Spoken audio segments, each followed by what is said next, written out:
can we talk a little bit more? What do we know about like what stopped the board from? Say a little bit more about what stopped them from moving on the information that apparently that they had. So the capital, right? Yeah. So the capital work required to complete the repairs was extensive. I think one of the numbers I read was that they were looking in the neighborhood of $15 to $20 million. So that's a lot of money, as I'm sure I'm hearing. If I could hear everybody on the webinar today, there'd probably be a bunch of gasps going on.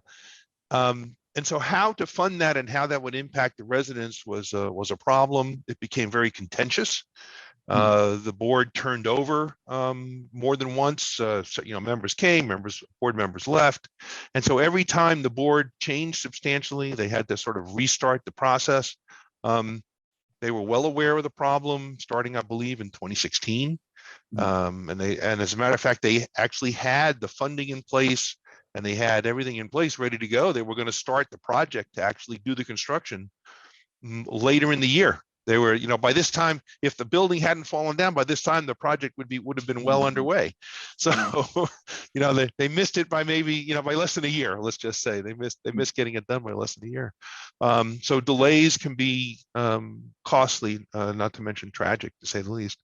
And so, as with many condominium and cooperative associations, expenditures above a certain amount by bylaw require supermajorities to get passed. And I think that was one of the things they were contending with here. They may have needed 60% or 2/3 approval to be able to borrow money. And I think that was the problem, and that was impacted a lot by the fact that a significant number of the unit owners were not full-time residents.